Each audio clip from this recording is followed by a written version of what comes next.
Yeah, welcome everybody. Appreciate everybody showing up, for our Hacker Halted 2021 event. And I'm Brandon D. Smith. I'm a training coordinator here with EC Council. We got some great talks for you. We have a good one coming up here with Scott. He's a great speaker. A U.S. Army veteran, global incident response manager for Denton's and manages cybersecurity operations for over 180 offices around the world. Mr. APPLEGATE here has worked as the program manager for Joint Staff Cyberspace Security Corporation and International Engagement portfolio. As current operation director for Defense Cyberspace Operations for the U.S. Army, among a host of other accomplishments. Today, speaking on ransomware defense, go back to a boot camp. So that's all yours, Scott. Thanks a lot. Good afternoon, everyone. Thanks to Amber and the EC Council for having me today. I will say this is probably the strangest presentation I've given because this is the first time I've ever given a presentation where I absolutely can't see a single audience member. So hopefully you're out there. I hope you'll find something interesting in the presentation today. I've been seeing a lot of statistics over the last couple of years detailing the explosive growth of ransomware, the growth of ransoms, the details of successful attacks. And what really struck a chord with me was that the recommendations on defenses often don't align to the most popular attack methods that are being used by ransomware gangs. So I felt like we should have a discussion around that. Additionally, from my perspective, it often appears that many organizations are investing in these world-class technical solutions while ignoring the basics we all learn when we enter this industry. And so today we're going to kind of return to boot camp and relook some of those basics. I don't know if we can do this, but if we can, let's post a poll in the chat. And if everyone could, without looking up any statistics, tell me what you think the most common method used by ransomware actors to gain initial access into victims' networks is. We'll select between phishing, public-facing vulnerable devices, credential exploitation, malware, insider threats, and supply chain attacks. And we'll come back to those results later.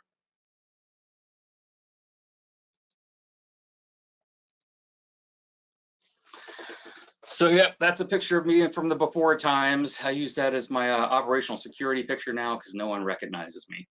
I'd like to just take a few minutes to discuss the lens through which I view cybersecurity and the biases I bring to the table in that regard. So I started my professional career in intelligence as an intelligence analysis back in 1987. And so to this day, I have placed a great deal of value on what the intelligence is telling us about the threats out there and how they may impact our organizations. I spent another 24 years in the Army as both a signal officer and a cyber operations officer. And because of this experience, models like the kill chain really resonate with me because as a former communications officer, I'm used to following the cable and tracing the flow of communications to see where the problems are in communications. And then as a former red team leader, I tend to look at threats from an adversarial point of view, and I always try to understand what it is the adversary would want to accomplish and how they would go about doing it and how I would go about doing it if I were in their shoes. As a graduate level instructor, I'm deeply committed to research and validating information. And as an incident response manager, I leverage all of these perspectives to try to break that kill chain, preferably before there is an actual incident. So these are the things that all shape how I look at the world. And each of you will probably have a different perspective, as you should, because you all come from different backgrounds and different experiences. But I thought I would share where my influences are before we go down this rabbit hole.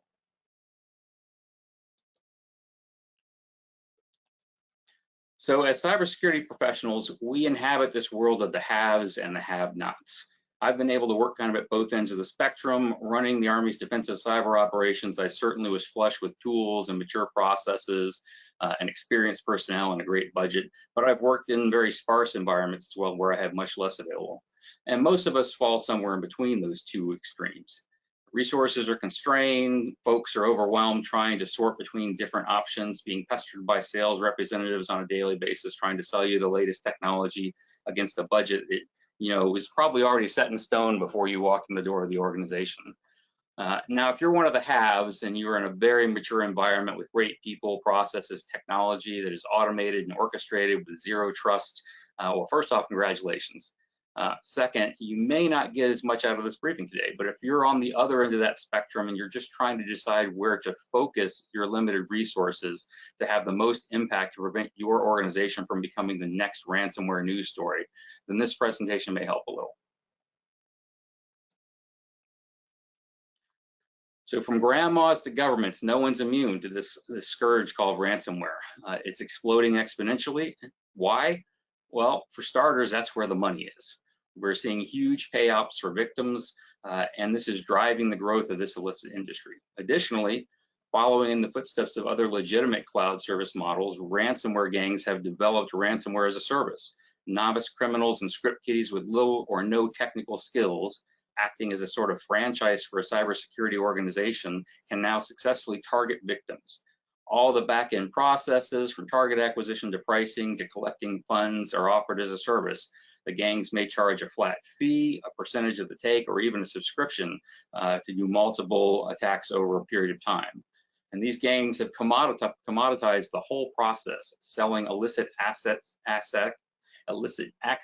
to companies that have been breached, to selling their ransomware services, to selling the data they have compromised. And while it may be illicit, illegal, and unethical, ransomware is now a professional industry. These gangs employ software engineers, office managers, graphic artists, call centers, and help desk staffs to perform customer service functions. Some even have standard work hours and traditional benefits. These ransomware threat actors generally support easy-to-use payment methods and attempt to maintain a positive reputation by distributing keys. They want people to pay, so they do not want to get a reputation as someone not providing a key when victims do pay. Otherwise, this would discourage other victims from paying ransoms in the future. And when things go wrong, these gangs have a variety of unique options to resolve the issues. Their customer service reps will try to help you find the best way to pay them, will help you resolve difficulties unlocking your data after payment. Some have even released patches to improve their customer experience. Recently, a ransomware gang, Babook, released a message to journalists detailing how they fixed a bug in their software that broke certain disks when decrypting, and how they would never make empty promises.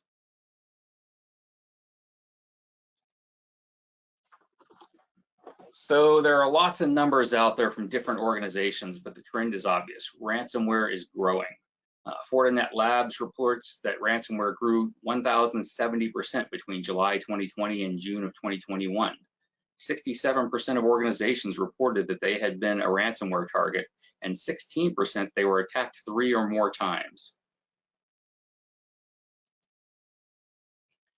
Another key growth area in ransomware attacks is the actual ransom demand. In 2020, the average payment jumped from $115,000 to $312,000, with the highest known ransom payout jumping from $5 to $10 million. But the ransom isn't the only cost. A successful ransomware attack disrupts business operations and costs an organization time, money, labor, along with lost revenue due to lack of access to data or key systems. Additionally, you have to factor in the cost of rebuilding systems and infrastructure. Even organizations that pay the ransom often incur these costs, as the only way to ensure the actor hasn't left an access for future use is to wipe systems and rebuild with clean images. There will also likely be legal expenses, raised insurance costs, and other intangibles like lack of customer confidence or reputation damage. And all of this adds up to a huge financial impact.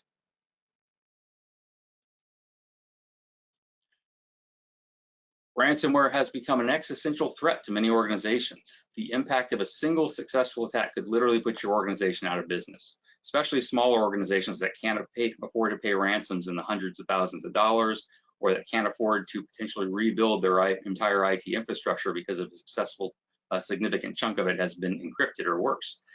The threat actors may have left some level of persistence behind. What compounds this now is that cyber gangs are evolving these techniques and attempting to monetize these attacks in every way possible. So historically, the bad actor would breach your network, conduct reconnaissance, move laterally, elevate privileges to domain administrator, attempt to infect or destroy backups, and distribute and detonate ransomware. If you were a victim that had a good offline backup strategy, you could refuse to pay, wipe your system, secure your environment, restore from backups, and the hackers might try to embarrass you publicly, but they would probably just move on to the next organization, write it off as a loss. Then along came double extortion. So the bad actor exfiltrates your sensitive data and threatens to sell or expose it to you if you don't pay. This adds a huge potential for reputational damage in addition to the financial damage you might sustain. What if you decide to stand firm and not pay, or you simply can't pay? Well, the bad actors either attempt to sell your data or publicly expose it, both of which could be extremely damaging to your organization. But then came triple extortion. If you don't pay, the bad guys contact your clients and demand payment from them not to release their data, or they'll contact your employees and hold their PII data for ransom or even threaten them. And they'll attack your company's reputation while doing this. If ABC Corporation had actually secured your data and just paid the ransom, we wouldn't be contacting you. So it's really ABC Corp's fault, not ours. In October 2020, the 40,000 patient Finnish firm, healthcare firm Vastamo psychotherapy clinics suffered a year-long breach that culminated in extensive patient data theft and a ransomware attack. A ransom was demanded from the healthcare provider, and smaller sums were also demanded from the patients who had received ransom demands individually by email. In these emails, the attackers threatened to publish their therapist session notes. In February 2021, the Rebo ransomware group announced that they had added 2 stages to their double extortion scheme: DDoS attacks and phone calls to the victims' business partners and the media. So how are these ransomware gangs getting into their victim organizations? A report by SecureWorks this year noted that 63% of observed attacks, the bad guys gained initial access by exploiting vulnerabilities in public-facing internet devices. Another 23% leveraged credential attacks, and only 6% gained initial access through phishing and malware, while 8% gained access through other means. If we look at a similar Fortinet report, we see vulnerable ports, unpatched vulnerabilities, remote desktop protocol, along with phishing and social engineering were leveraged in the majority of the attacks to gain access. So if we can, let's look back at the poll that came out. I'm not sure how to go about seeing that.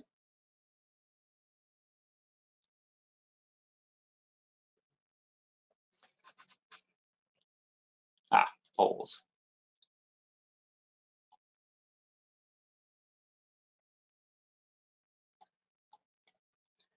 I can't quite figure out how to see the results of a poll here. I apologize. Maybe someone can pipe in from the MC staff. Anyway, a whopping 63% of attacks from the bad guys exploited these public-facing vulnerabilities, unpatched systems that are publicly accessible to the internet. And so what these statistics tell me is that tackling 3 areas of vulnerability accounts for about 92% of successful attacks that took place at the start of this year. That doesn't mean you'll be invulnerable, but it certainly means you won't be the low-hanging fruit. And remember the old adage, you don't have to outrun the bear, you just have to outrun the guy next to you.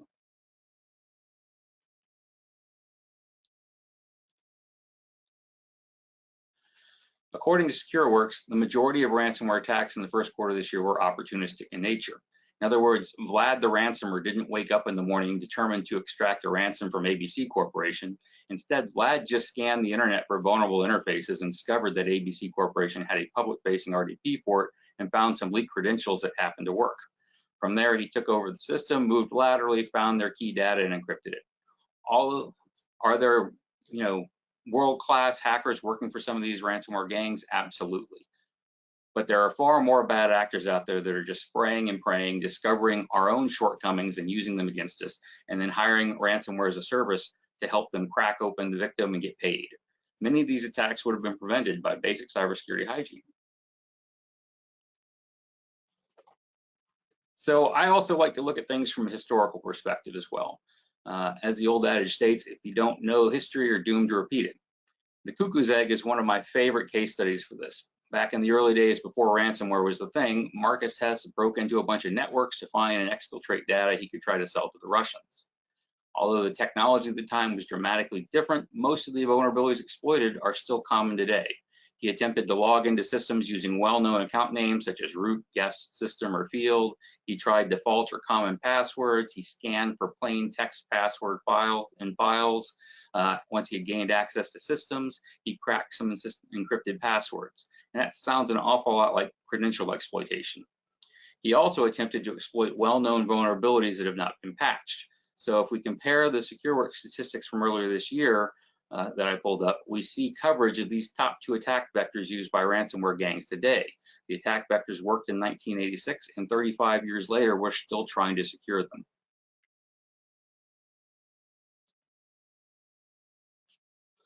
Fortinet recently surveyed 455 business leaders and cybersecurity professionals worldwide and asked them what technologies were essential to secure their organizations against ransomware. And while this is a pretty good list, what I find more interesting is what is missing: vulnerability management systems or user training. Additionally, a modern secure email gateway ranked fairly low, with only a third of the respondents considering it essential. And if we look back at those statistics again on attack vectors, there seems to be a mismatch between what the cybersecurity community considers to be essential for protecting their organizations and the methods that the attackers are using to break into these organizations.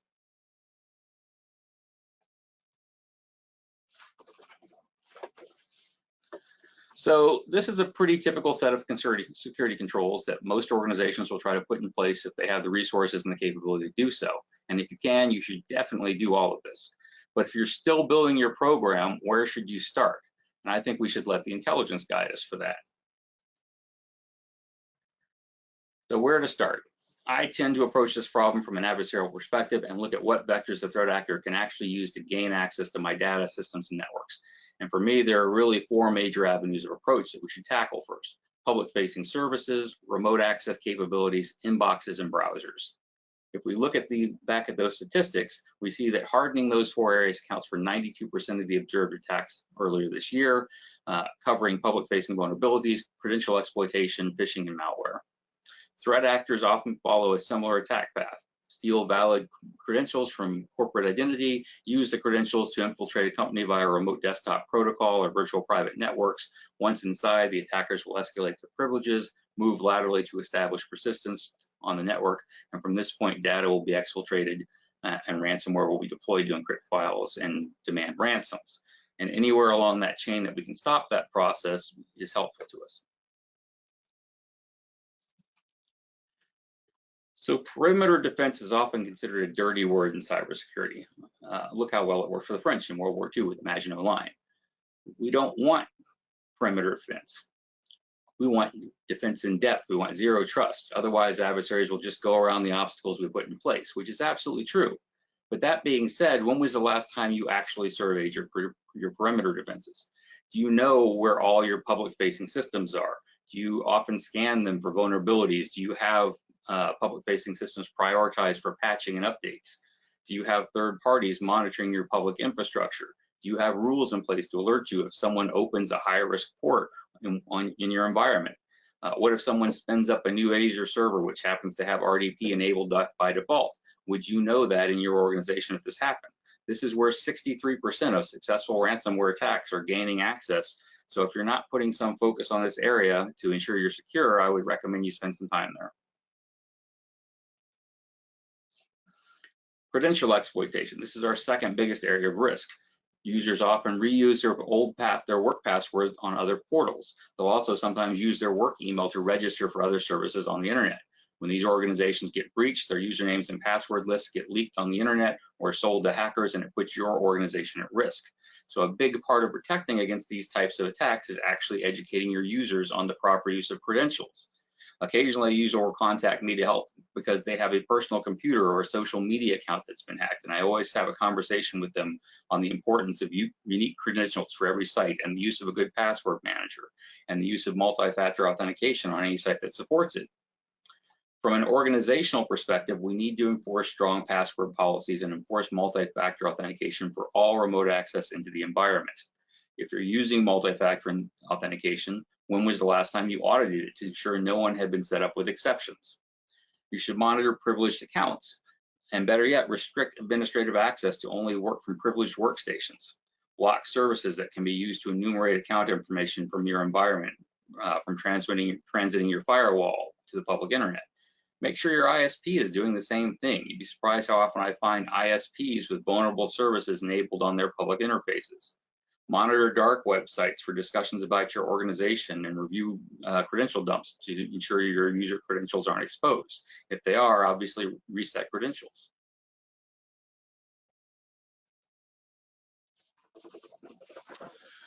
Malware and phishing only accounted for about 6% of the attacks in the first quarter. I don't think that's too surprising, as I think this is an area we tend to focus on and have for years. It's still an important area to keep in mind, as this isn't just a technical vulnerability, but a human one.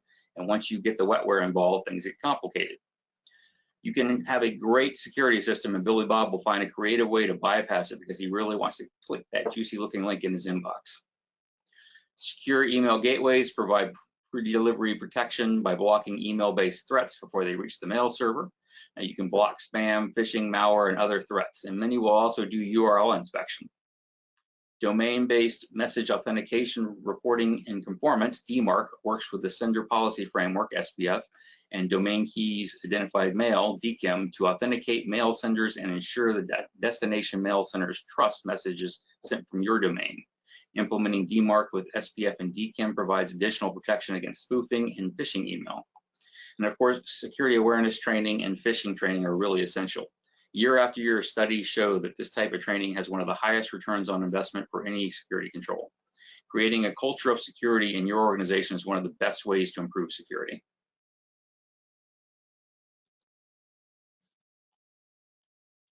So what about the other 8%? Things like insider threats, supply chain attacks, and 0 days. These are a lot harder to proactively defend against. These are the ones that you get blindsided by. And the best recommendations I can make in this area is to ensure you have a good incident response plan and program, that you practice and conducted tabletop exercises to discuss how you would react to these events, and to ensure that you have good security controls in place across your organization.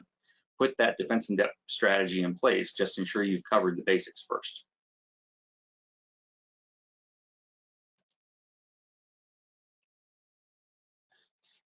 Additionally, you can focus on protecting the data itself. Do you know where your critical data resides in your organization? Do you know what your critical data is and what your critical systems are? What are the keys to the kingdom? You can't protect the data if you don't know where it is. Put in place a good backup strategy using a 3-2-1 rule for backups, with backups off premises and offline and on different types of media. Ensure that you understand how cloud-based systems are backed up and that the strategy is robust enough to survive a ransomware attack. Practice restoration and recovery of backed up data to ensure your strategy works.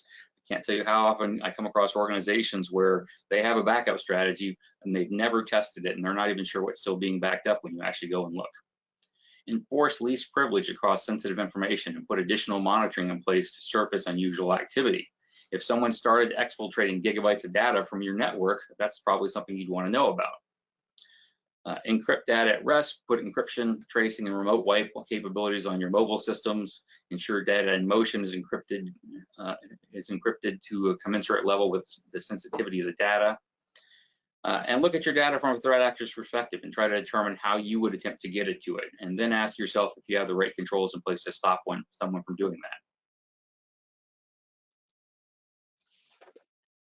Other security measures include network segregation, business continuity plans, remediation plans, auditing of key security controls on a regular basis, penetration testing or red and blue team testing. And if for any of these security measures, you should plan, monitor, test, learn, and repeat as often as necessary. No plan works well if you haven't practiced it.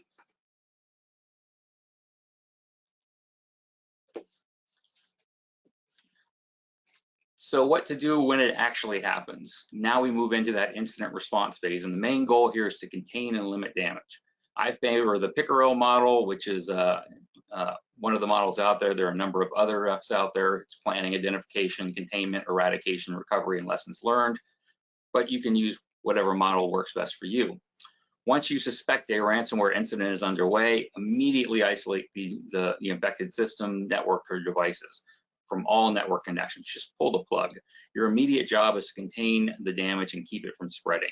The longer you give a bad actor connectivity to your devices, the more damage they'll do. Don't try to fight them when they're still connected to your network. Don't go in and battle over trying to lock them out of administrative credentials or anything like that. Pull the plug on the network and then do that fight. Determine the scope of the infection. Check mapped or shared drives, mapped or shared folders from other computers, network storage devices of any kind, external drives, USB device, storage devices of any kind connected to the systems, cloud-based storage devices, Dropbox, Google Drive, OneDrive, etc. Reset your credentials, including passwords, ensuring you initially focus is placed on administrative and privileged credentials, and verify the integrity and the security of your backup data. If you know your backup data is safe, keep it offline, keep it separate until you know you have everything under control and you've actually wiped this system out and eradicated it. Start doing your forensic investigation to determine root causes. You want to know exactly how this actor got into your system so they can't do it again. Once you've contained the attack, you understand the scope of it and the root causes, only then can you actually start that recovery process. And that recovery process is going to take a while because you've got to do it very systemically and go step by step to make sure that under no circumstances you do something that will allow this actor back into your environment. Hopefully, if you put the right security measures in place, this isn't a drill you'll have to go through.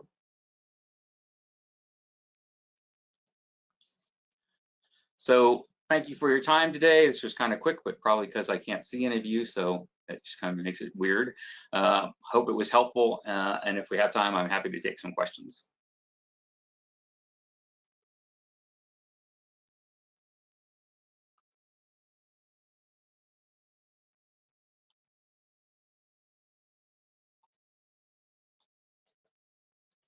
Oh, they can see the script, lovely. Apparently it shared the wrong screen. Yeah, thanks, Scott. I appreciate great talk.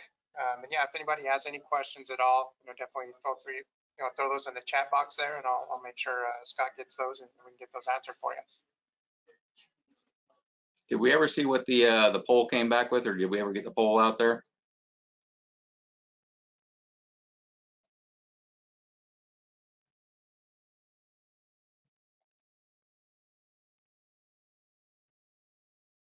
Let's see. Yeah, I think it's out now. I think it was. Well, I needed it out at the start of the. Just now, yeah. Never mind. We're getting some responses back.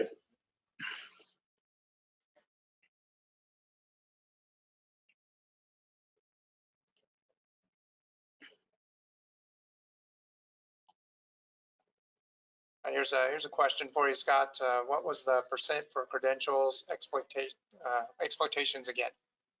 Sure, it was so public-facing vulnerabilities was 63%, and then credential exploitation was another 23%.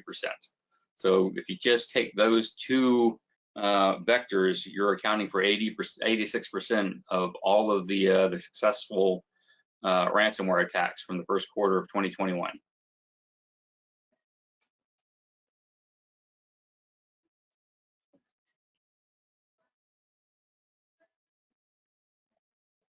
What's interesting, though, is even after the speech, if you look at the poll as it's coming in, 63% are saying phishing is the most common vector, but phishing only accounted for 6% of those attacks.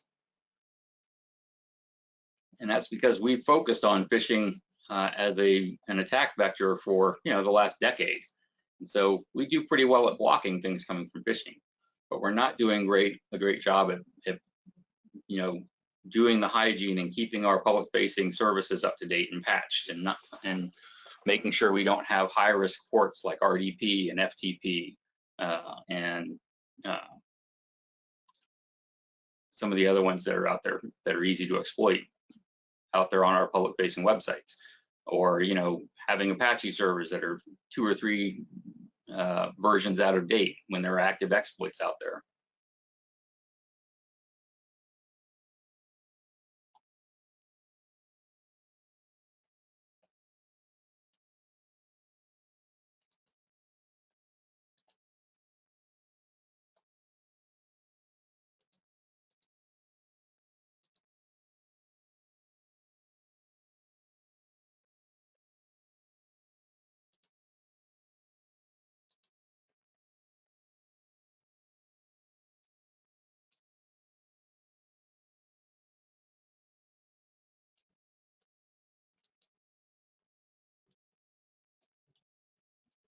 I got another question for you here, Scott. Okay. what's your opinion on cyber insurance? I think it's necessary in this day and age, but it can be a dual-edged sword as well. I think you're going to, if you look at what happened over the last year or so, the premiums for cyber insurance jumped dramatically because of this dramatic jump in ransomware attacks. And so, a lot of the insurance companies now are coming back and very rigorously asking questions about your security controls and what you have in place to defend your network. And so I think, if you're obviously if you're a business, you've got to have, don't want to do that. You've got to have kind of that backup plan to be able to transfer that risk when you can. But they are aware of the fact that, they're having to pay out ransoms and that they're having to pay for the damages that are done in these attacks. And if you're not putting the proper security controls in place, they don't necessarily want to underwrite that risk.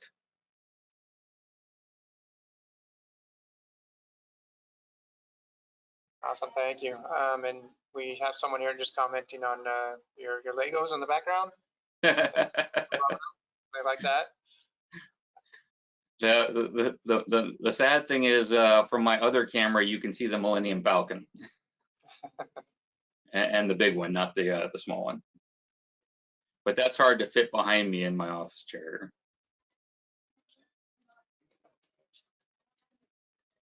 But yes, I do have an obscenely large collection of Star Wars Legos. Gotcha. And let's see, what's your opinion?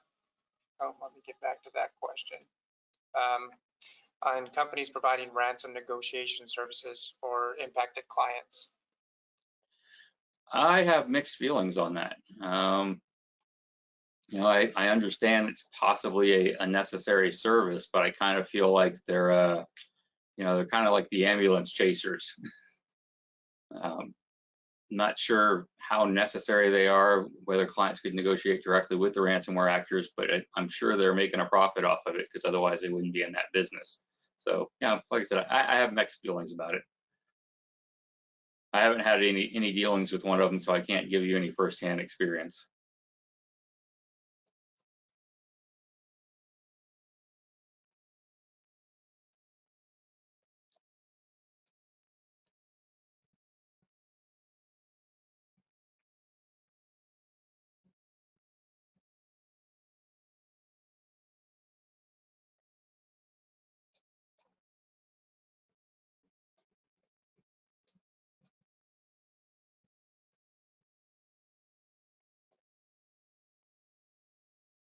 All right, so in your view, Scott, what would be the biggest factor driving the growth in ransomware attacks?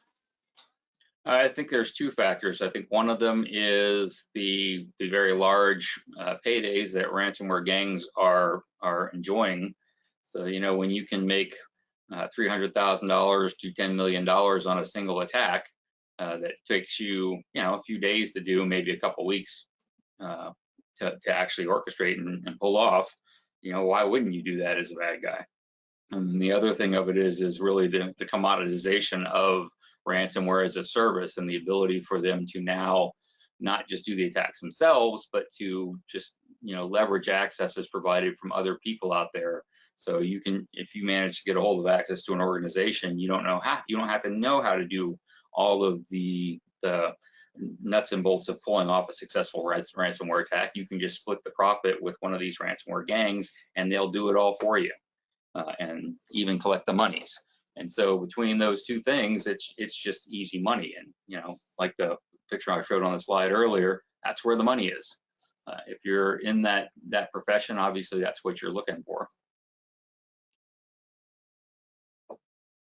And I guess a follow-up question around that, in your opinion, should ransomware payment be illegal?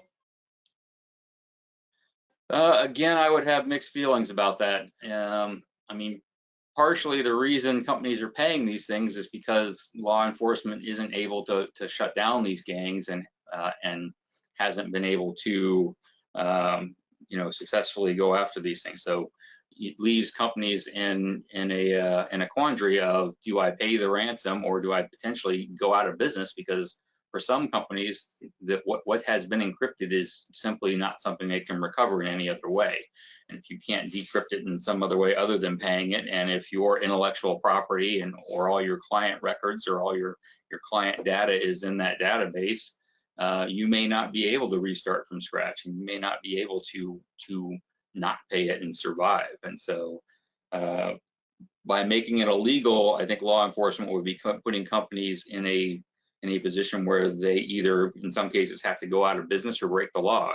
And I think that might just make the dilemma worse for some of these companies.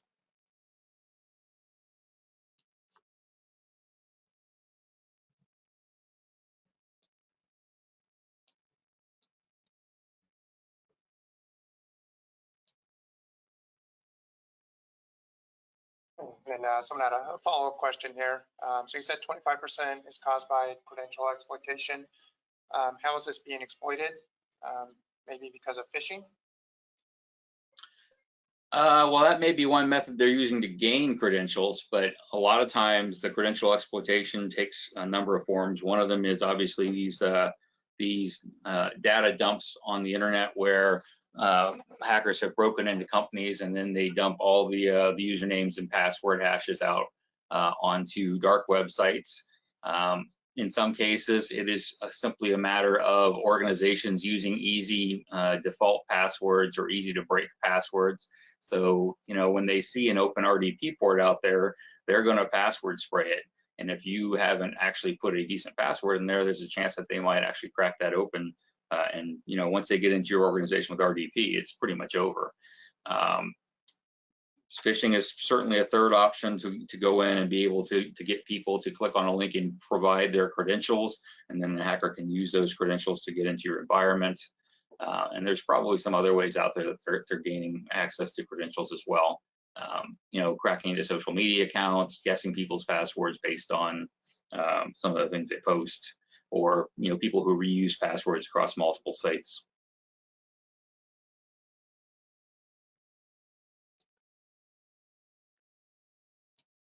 Great. Well, it looks like we're about coming up on time. Did have one question that was early on. Nothing to do with cyber, unfortunately, but they have a question just asking if you happen to be related to Christina Aguilera. I'm not related to Christina Aguilera or Christina Applegate, but thanks. Oh, gotcha.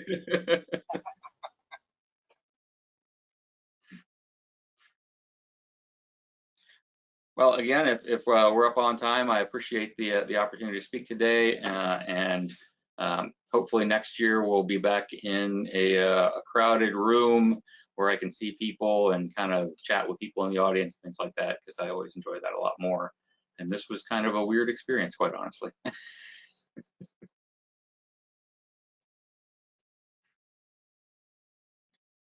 Yeah, I appreciate it as well. Hopefully we'll strive to get in person again next year. So that's going to be the plan moving forward. So just see how things go. But yeah, definitely appreciate everybody joining as well. And thank you again, Scott. Thank you.